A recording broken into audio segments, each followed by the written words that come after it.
Hey guys, got a question today, a bit of hate mail from an atheist who was pretty irate at the fact that that I had stated that atheism was a religion. I wanted to go ahead and preface this real quick by saying I've got friends who are atheists, I've got friends who are agnostic. Love these guys, I don't have a problem with them, they don't have a problem with me, but many of them are honest about their views. And this particular individual who sent me the question and the comment, I don't think he's ever been really confronted with this particular fact that atheism is a belief system. So wanted to go ahead and, just to be fair, we're going to look at this according to dictionary.com. Alright, most of you guys who are of at least a third grade level English language, you'll probably get this pretty easy. So for some reason I typed in theist and it's coming up theism. Not a big deal, we'll work around it. But a theist is someone who believes in the existence of one God as the creator or ruler of the universe, or someone who believes in the existence of God or gods. Alright, so not super complicated. Now, if we add an A to the beginning of that, you will get the word atheist. Okay? An atheist then is therefore someone who denies or disbelieves in the existence of a supreme being or being. Someone who denies or disbelieves in the existence of God. Okay?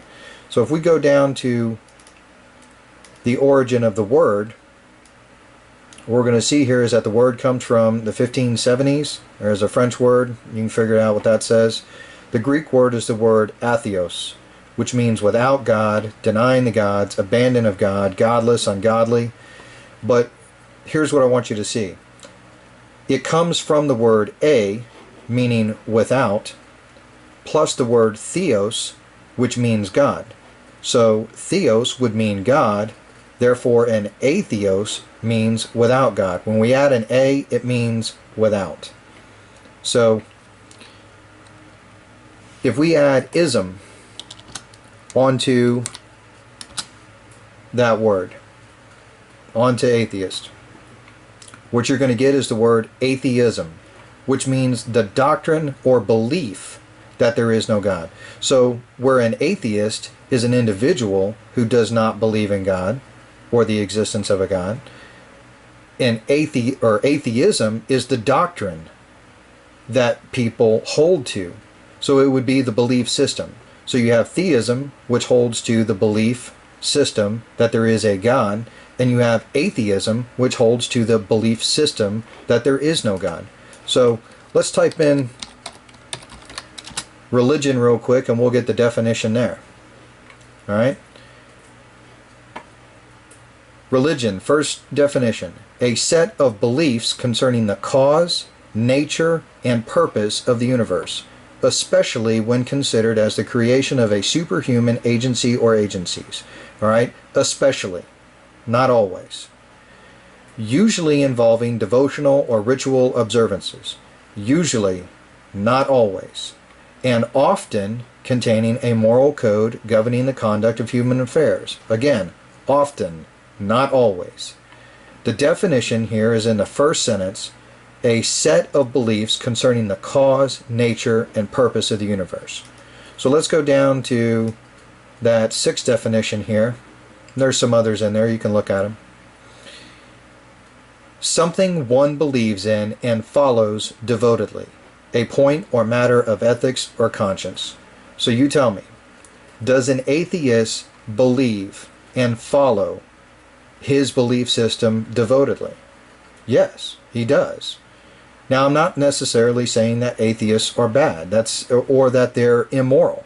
What I'm saying is they hold to the belief system that there is no God, and then that belief system governs their life. That's what we call a worldview, and it is the lens through which they see the world.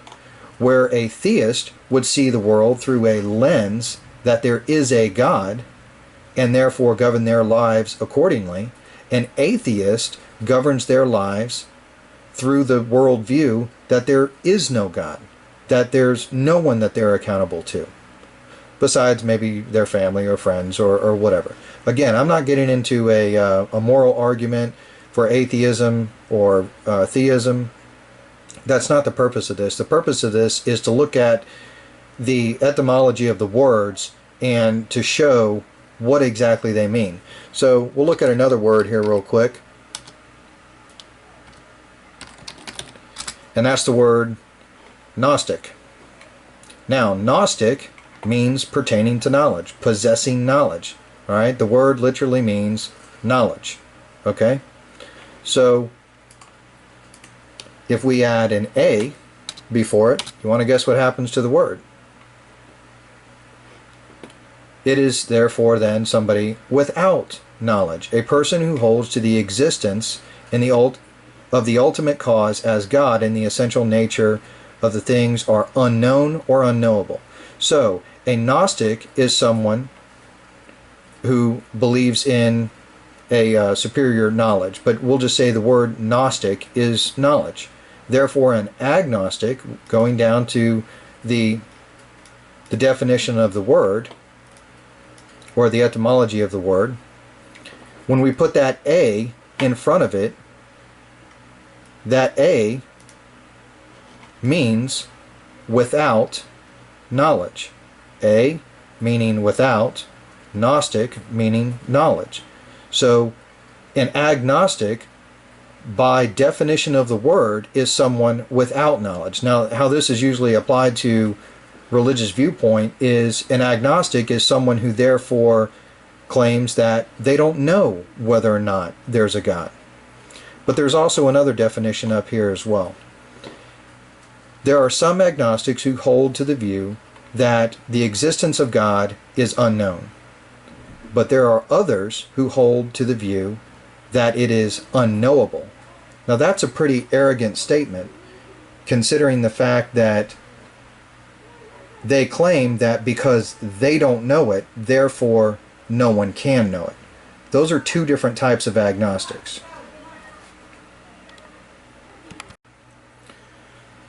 So therefore, when we take the word agnostic, when we take the word atheist, when we take Gnostic referring to an individual and not just a point of view, when we take the word theist, all of these, by definition, are religious. They are a set of beliefs concerning the cause, nature, and purpose of the universe. That's the definition, people. It's not complex. It's just English.